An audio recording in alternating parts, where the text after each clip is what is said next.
Hello everyone.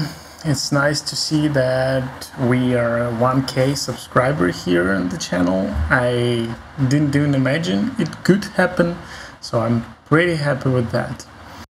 Today I want to bring you some Vellum stuff with pretty art-directable tear effect. We will dive into the Vellum a little bit. We will try to tear this basketball ball. So let's dive into that. And I need to say that this effect is based on the tutorial I've seen recently online, so I tried to link that down below and you could see that as well. So let's jump into that Houdini. Here we go into the Houdini 20.5. We'll call that main effect.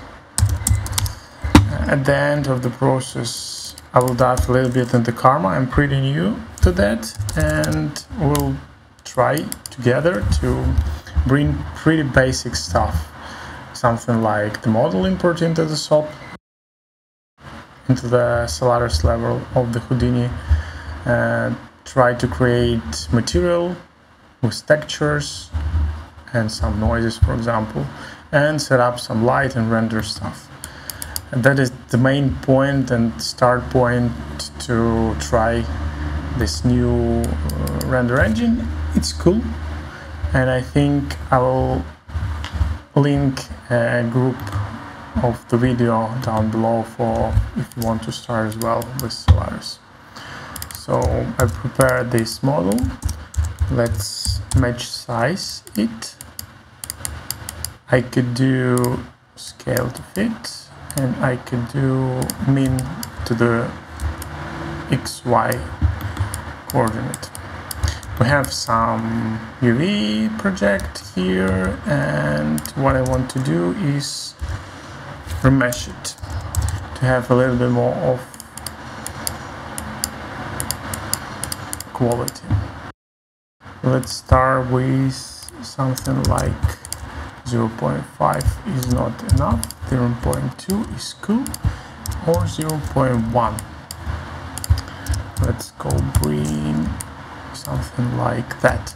So the higher the mesh density here, the more of resolution you will have at the end, but the simulation time could drop down significantly, so take that in mind. To fix this line, all we have to do is click this button, harden UV seams, that will copy this UV island back to your new created mesh. Okay, that's all for the preparation, and let's go with Vellum, with double L Vellum balloon. Vellum configure balloon will give you like a preset of 2 nodes. One for the Vellum cloth. This is the main parameter for your cloth, for your surface behavior, and one for pressure. If you type W and drag your mouse on top of the viewport, you could see that this connection, this constraint builds inside of your mesh, so that will push up or maintain your shape of your model. So one constraint, one set of constraint on the surface and one inside. And to close this section up, we'll create Vellum solver. Press J and draw a line that will connect both these nodes. Okay, press W again, and this is like the main simulation we have here. It's pretty cool, I will not lie, but let's make it even cooler.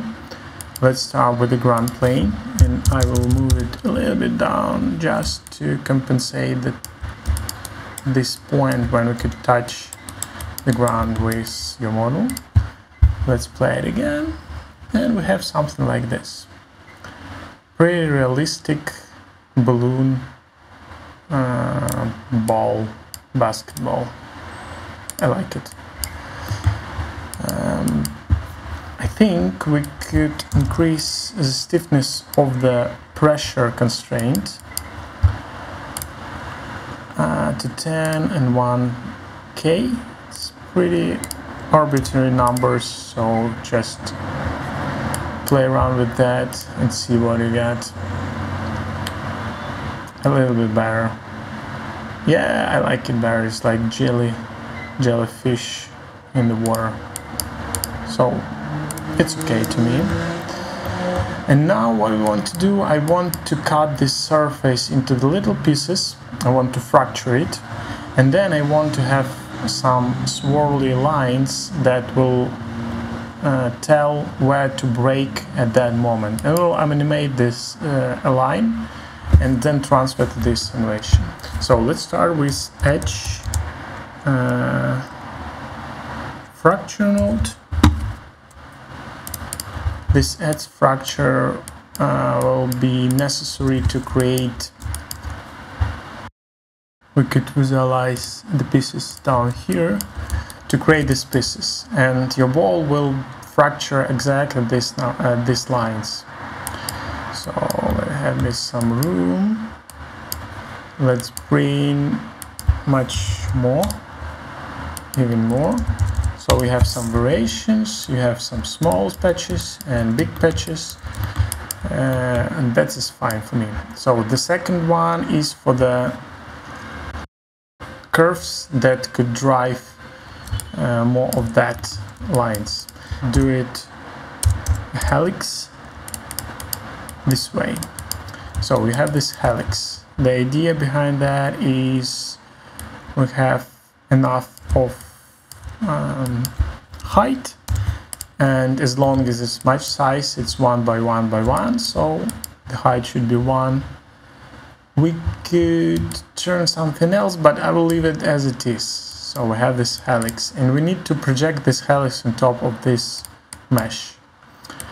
So to do that, we need two things. First is normal for the surface, just to be safe. I think point will work, and the second one is ray. So we want to project this onto the collision surface, and we will use minimal distance. Then we will resample our curve. That will bring me much more points to that, right? Like a bit jagging, it's not that smooth, and for that we could use this surface, but that will do the same. Or we could lower the distance from which start and end radius, something like that. Right. So this will give me this line,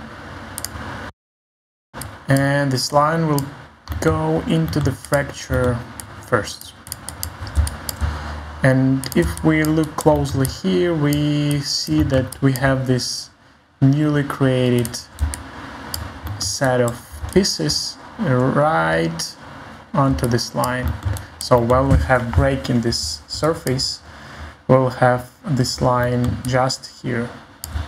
And that what I mean when I told you that we have this break pretty are directable. So this will allow me to break the surface onto the line, and I could draw a line on top of this surface, and that will break just in that lines. So cool, we have that. So let's move further, and in order to work the breaking part properly with Vellum, you need something called Vellum weld points. That will automatically detect your lines, your weld points, don't see that, and create this constraint to stitch and sew these pieces together. Again, you have something to play around here. You could have it stronger or less strong. I will leave as it is. And usually to break these points, Let me see what we got here. I don't need to preview it.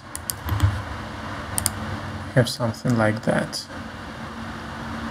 Yeah, it's awful because we have all these breaking parts, but we'll work on top of that. And usually to break your points, you will go inside your Vellum weld, and you have something like breaking. So idea here is not to use this breaking threshold, which was typically going to be here. I could use 1, and I could go back and dive inside of our Vellum, or no, I will need to create something called curve. Right, I'm using this second view, and I will animate this part. So let's do 0, something like 20 frames or so. Alt click on this parameter and go down to this, and I'll click again. So we have something like that. Maybe too fast. Shift drag on top of the keyframe, middle mouse click and drag it further at the timeline. Yeah, the speed is pretty nice to me. So I want to give it attribute triangle, and I want to give it some attribute to read. I have something like break equal to 1, and I will read this attribute inside of Vellum solver and assign to the group. Let's create a new, and let's call it out break attribute. Okay, let's copy it, and we need to bring it somehow here. Let's use a geometry wrangle for that, and we need to bind input. First we go with myself, second is SOP, and paste it here. Go back to the code, and I will use XYZ distance to get the information from primitive, to get the information from primitive attribute, and bring it to this geometry. First we need a prim, number primitive, then we need a vector UV, and the function is go with floor distance is equal to XYZ dist. We will read from the first input, which is this one, 0, 1 input 2, and then we go with position, and we need prim and UV.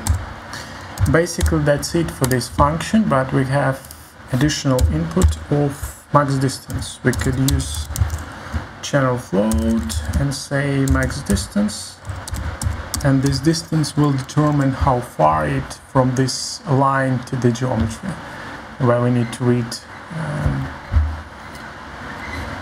our attribute. Okay, let's call it something like pretty small.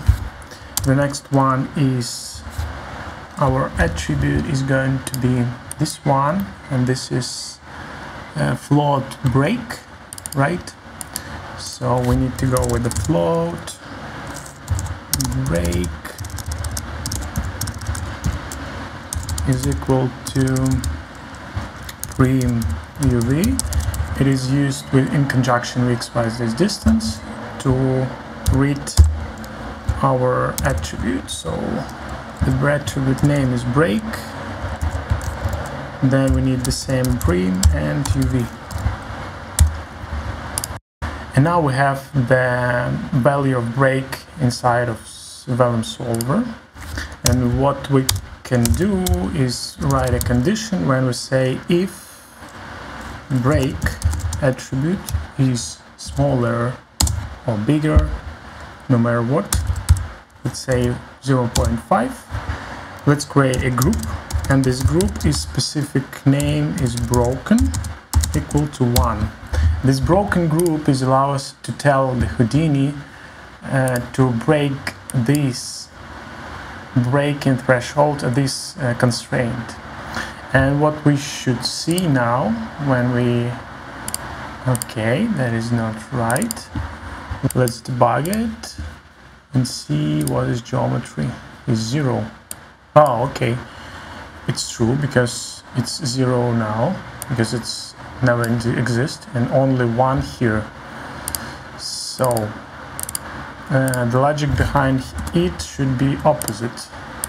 We need to have greater than 0.5, because in the first frame it's already true, so we have broken all the attributes. So go back here and let's play it again. Now we could see that we have very predictable tear effect. Yeah, we see it here, and all the constraint is broken, but we don't have any value of strand of forces to see it better. The next part would be to create some mask growth effect and bring it back to Vellum solver and change our rest length. So let's start to build that.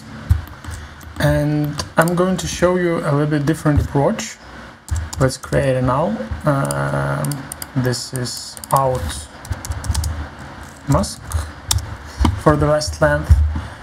And I want to go from here and use something called attribute fade node. It's not used pretty often, but I saw it in another day with another tutorial, and it's great to have some growth effect, and it's very directable.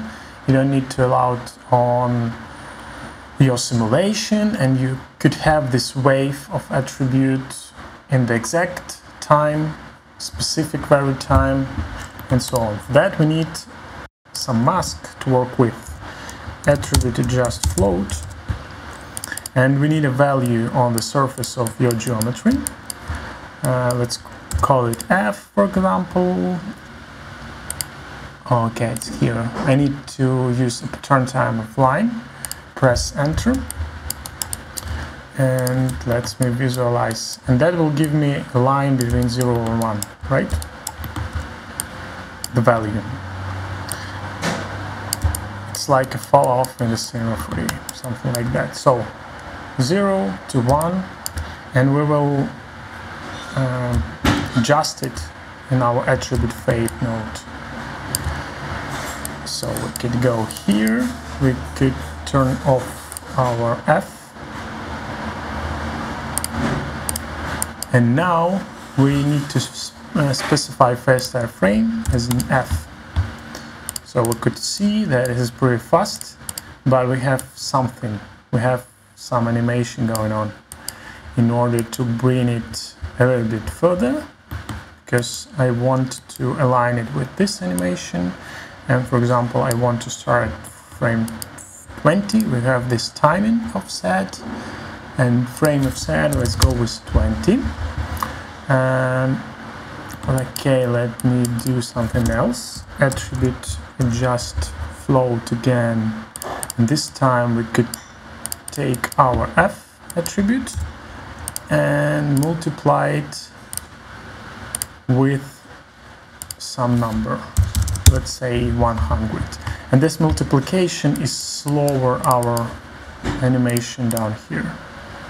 Right, we have it much slower and much. I have only 2 frames in, okay, and this guy will tell us this offset value, and maybe I'm not going that far. Maybe let's go with this way, and we see we have some attribute growing in the direction of your line, and that's cool. To me it's pretty art directable, it's pretty predictable, and it's pretty cool to do. So what we can do else? We could hold frame. So this is tells Houdini like how fast it will disappear, this value of 1. So we could go with a crazy number, and that will know that will not disappear at any moment. Okay, what else could we do? We could be a little bit faster, I guess. Or maybe not. No, it's okay. And another thing we could do, another attribute, just float. Attribute, just float. Again, we could take our F attribute, we could multiply it to see something, right? And we want to multiply it with a noise. I don't need to see lines out there. This is like to break this line a little bit. Let me see. Let me see here. Something like that. It's multiplied. And to see in here, we just need to temporarily disable our multiplication with the frame and see what we got here. Right. Noise could be a little bit smaller. Set it a bit. Okay, let's say I love it. Let's go with this. And let's turn off our float. And now you could see it's a cool growth effect with no simulation, and we could transfer it further. So we have this fade attribute. We could see it here. Also, we could turn off visualization of it. Now let's bring this fade attribute inside of our Vellum solver again. Let's copy that and use it inside subsolver. Because we want to change constraints based on this fade attribute, we need to specify that constraint geometry, because otherwise the subsolver will work with the surface with the points and polygons, or we could work with a constraint. Again, we could use Vellum properties and see that we have the same basically here, constraint geometry. So dive inside, and I want to work with the relationship geometry. It's not about dope, but it's about relationship geometry. This way we work with the constraint geometry itself. Let's create a merge object and let's paste it here. So now we have this attribute, and now we could create attribute triangle and plug it here and see what we got. We want to work on the primitive level. This is the first things to do. The second thing, we can use point attribute to read this one, because we have different amount of points and primitives as lines inside, and our object is just a surface. So what we can do instead is float fade. We could use something called TV sample.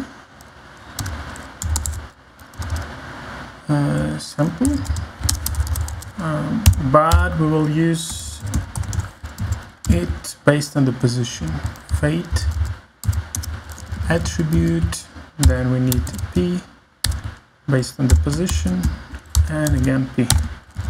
I think that should work just fine. No, maybe the other way. Yep, that's working. And we will change rest length attribute. For example,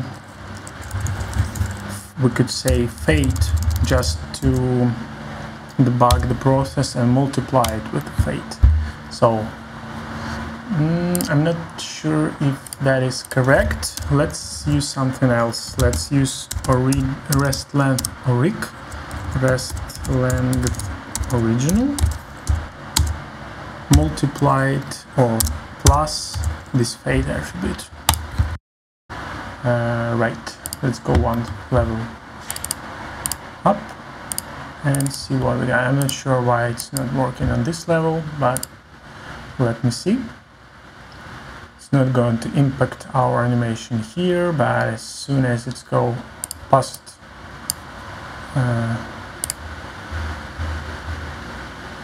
it should.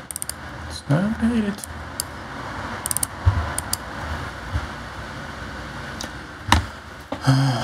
Oh, okay. Constraint. I made a mistake here in the name, so that's why it's very important to double check all the naming convention. So now that should work like a charm. After frame 20, right, we have something. Yeah, it's horrible, but you know what? Let's fix that.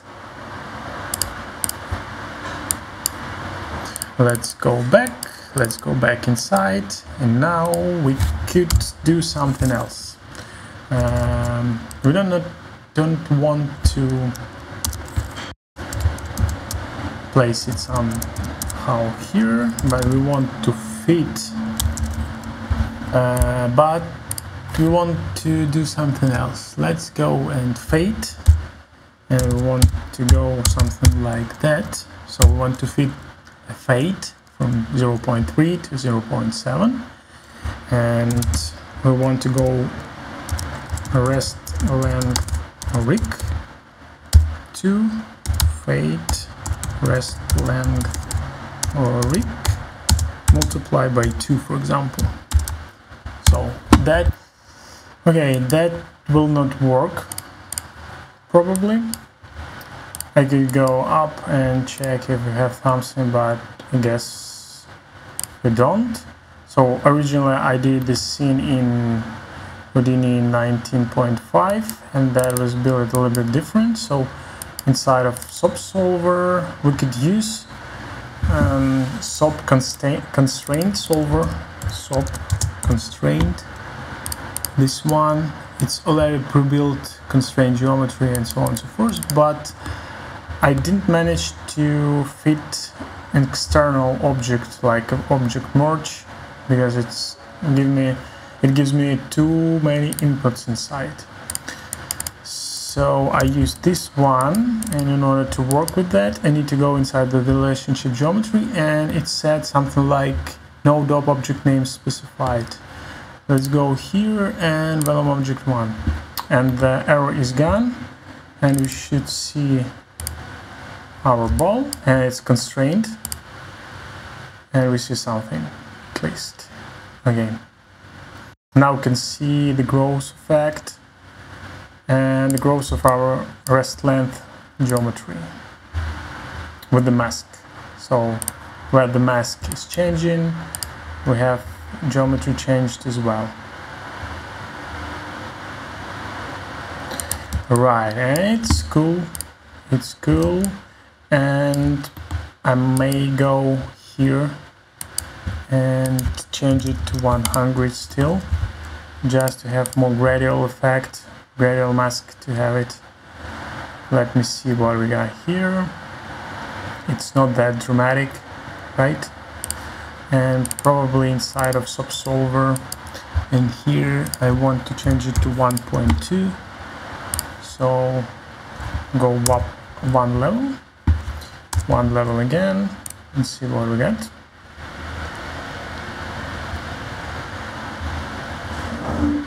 Okay, now it's much better to my taste, and it's like a little bit of this distortion, so we will handle with that. And now we should see our Vellum tearing effect on the geometry somewhere right here.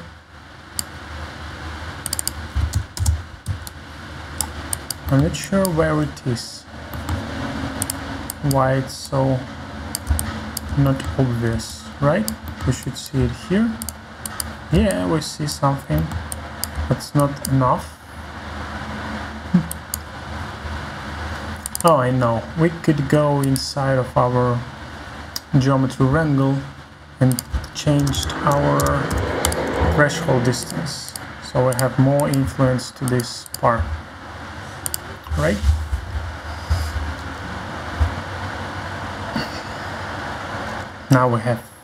Now we see something right, and it's much better than it was before. The next thing I would like to have is to influence our change in geometry with the gravity. In order to do that, we need to go inside. Let's go with geometry wrangle, subsolver, place it here, broken group, and that will be gravity group. And I want to see if we have changed the distance between the original point, rest point, and the point we have in the simulation. To do that, we might need to rest position right before, so we have unchangeable mesh, and we could use it here, down here, and we could say float change is equal to distance between our rest geometry vector and current position. So further we say if change is more than 0.2 unit, let's give it a group, gravity, and down the line we could use a pop force, this one. Let's call it gravity. We will work on the group called gravity. This one we need something like -9. The region is 9.8. I'll go with it as this and see what we got. Go up one level.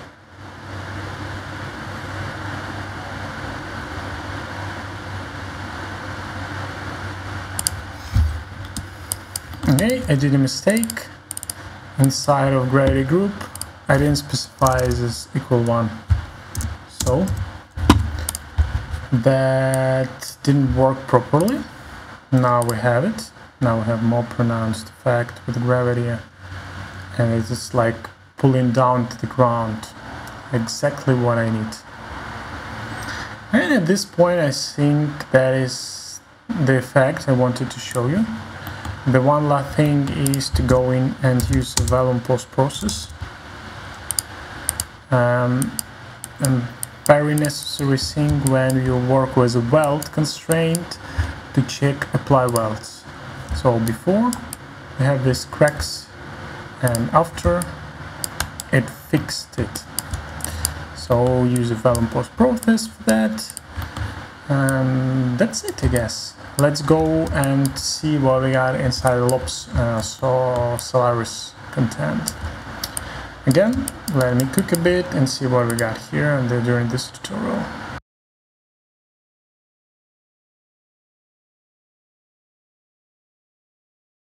Okay, let's look what we have here.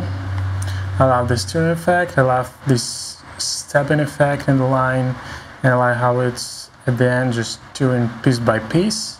It gives me a little bit more interest.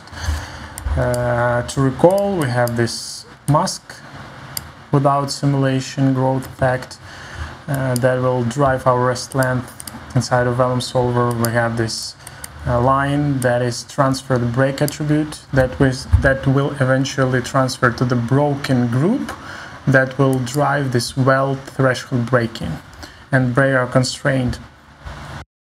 And that's it. So let's dive inside the Solaris. I'm very new to that stuff, so it's just brief and basic things to do, like camera and so on. Well, let's go with the Solaris. Before that, press N, go to the objects, go inside and copy this one. And Lops. And let's create SOP import. or we could use scene import. I'm not sure what's the big difference, but the object should be this one. No, main, it's all scene import inside this. The next thing we need is a camera, just to work that properly. And I used this for a few days, and I need to say that it's pretty awesome. It's not, for me at least, it's not still a Redshift, but it's super close to that. And for very basic stuff like this, it gives me a nice picture. So let's pick a nice angle, something like that. I want to go from here, and everything else and every animation else I will do here inside. So go inside and just zoom in and change the perspective view, something like that. Go inside, Ctrl A, space H, and change easy ease to the line interpolation, so something like that. Okay, I'm not do anything crazy here, so some basic stuff. The next thing is going to be a dome light.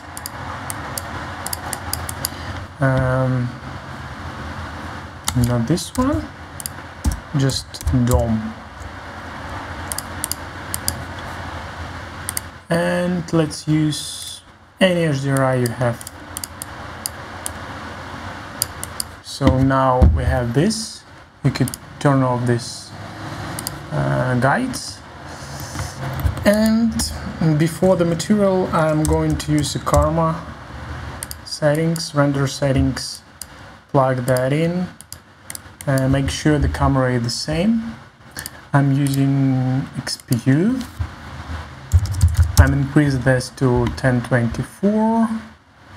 Go to image filter, and I'm using a denoiser. Go to advanced and give it like 32 minimum samples, and let's increase that just for the preview sake. This is noise threshold when we get kick off the render. So go inside and render that. Turn off this guy, and we have already something, right? And yeah, that's good. That's good to go for the start.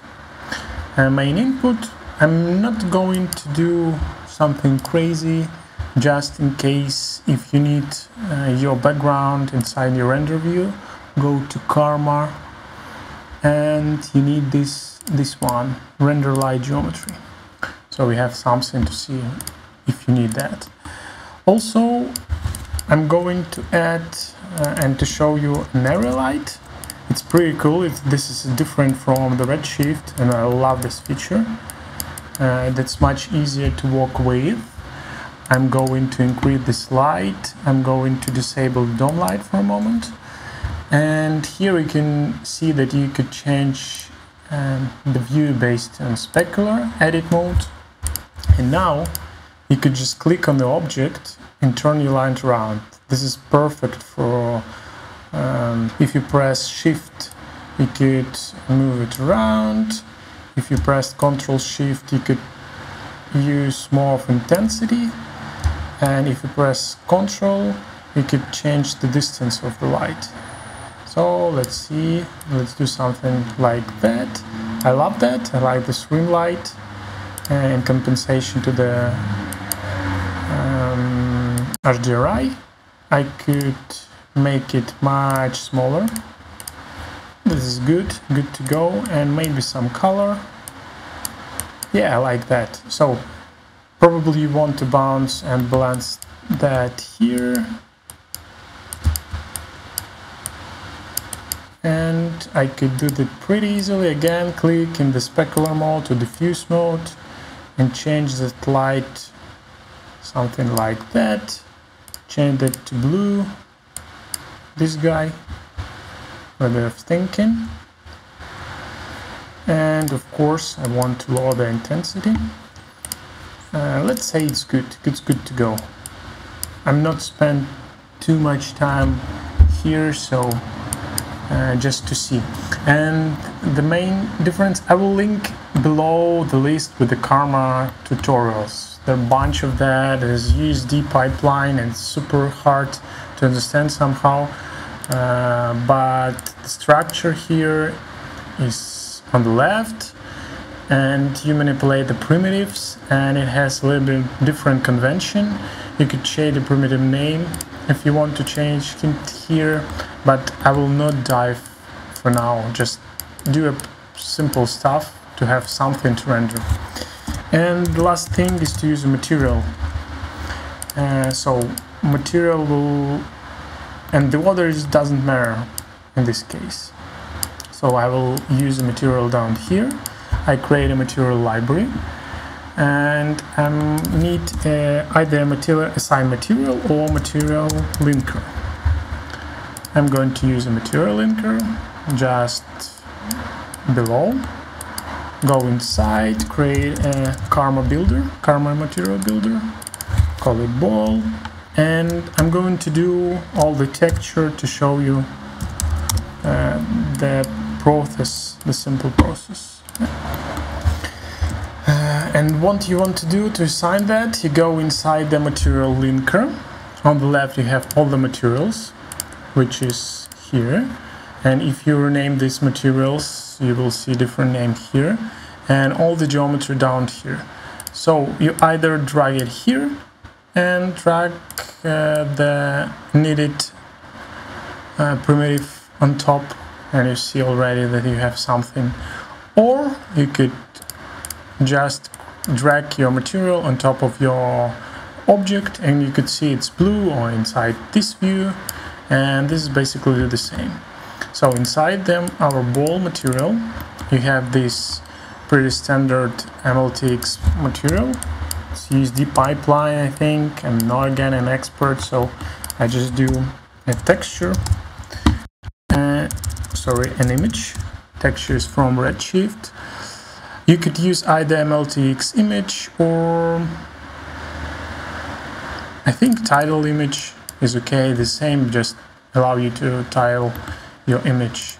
So for this case we need a base color, right? And this is standard surface like you have in your Redshift or whatever in RenderMan. So here you need material.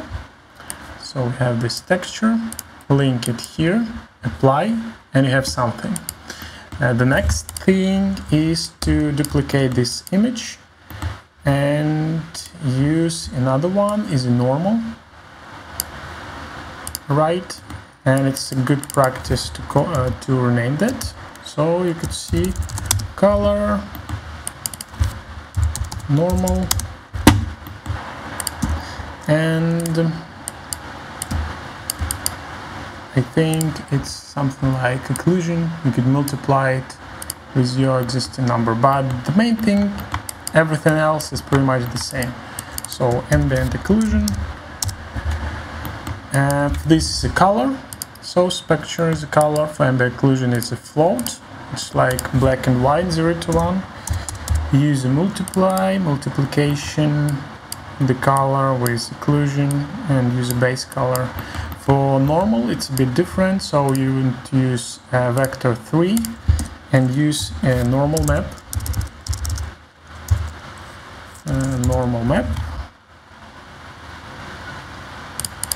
Node, okay, in, and use it as a geometry normal, right? You could use different scale and so on, but the main thing is if you want to change your, for example, noise or scale, or have different size, in order to do that you want to use texture coordinates, and you want to use 2D transform, multi-x place 2D, I think. Yeah, it has everything. And you could use a texture coordinate here and out to the texture coordinate in every, if you need it, texture you have. So let me do it pretty quickly. And now, in this case, you could rotate your texture. You could see we have some impact here. You could scale it up, scale it down, you have different. So, and that is the main thing and the main useful thing I want to show you. Because other than that, this is pretty similar to Redshift. You could use ramp, fit range, multiplication, burn, edits, and so on and so forth. If you need some displacement map, you could change that as well. But let's use XPU to see what we got. I like the view, but obviously it's too much of a specular first. I want to add more of the roughness, and probably I need to restart because it's some weird things going on. Maybe I need to delete it. Right, I'm messed up with the texture. And inside of that, I want to use less of index of refraction because it's a rubber, it's not that reflex, and you could see already that it has pretty nice bounce light. Maybe a little bit more of that specular, and it's pretty fast, I would say. You could use sheen. Usually it's used for the cloth material, velvet material, but I could give it a little bit more fluff as well. For example, blue sheen, and in order to see that, increase it, and you could see this is like a very rough reflection on top of that. It's like almost a glow. So we could use more of a roughness. I would say something like that will do. I love it. Again, without, and with that, it's like a more of depth in the material and so on. And you could of course change your bump. You could see this line is more pronounced with normal map, more or less. I could say 0.8 is good to go, and see what we got. So now it's perfect. To be honest, it's so cool, and probably we need some floor for that as well. Let's create it pretty quickly. SOP create is used for that. Go inside. Obviously we need to turn that off. Go inside. Let's create a grid. Simple grid. Let's use manipulator to move it. Something like that, like an infinite grid. And if you remember that correctly, if you go to object level and if you go to the first frame of your Vellum simulation, we have this number. Let's copy that, just that number, and move to the lobes inside of grid, and let's move it down a bit, exactly to that number, so the collision will be proper in here.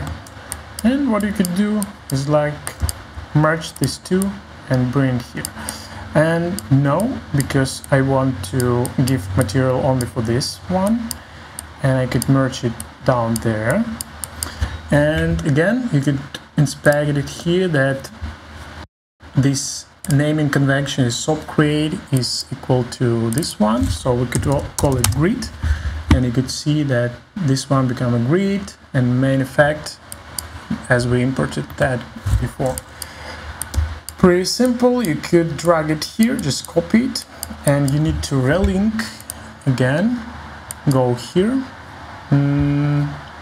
First we need to call it grid, just to have that in mind. Go here and take our mesh and apply it. It's almost perfect, almost perfect. Let's go inside, let's delete everything, and let's do something like that. I want it to be blue. Less of that. Let me see here. Let's look through XPU and see what we got down here. Yeah, it's good. It's super cool. I love that. I love that effect. I love the material. Let me think about that. I'm not convinced about this light. Second one. Let me see. Yeah, right. It just disappeared because we need to change that. In order to do that, let me click it here. Right. And let's go to the specular. I want to see some specular light. Maybe something like that. Maybe height should be more. Yeah, and that gives me some blicks around the ground. And that is cool. So right and left XPU. And that is much better. Change the spread. Oh, the spread is the one. Great. We could change the spread to have this more pronounced light. This way we could lower the intensity. Yeah, that's cool. And something like that. Again, under the material, under the grid, let's lower the reflection.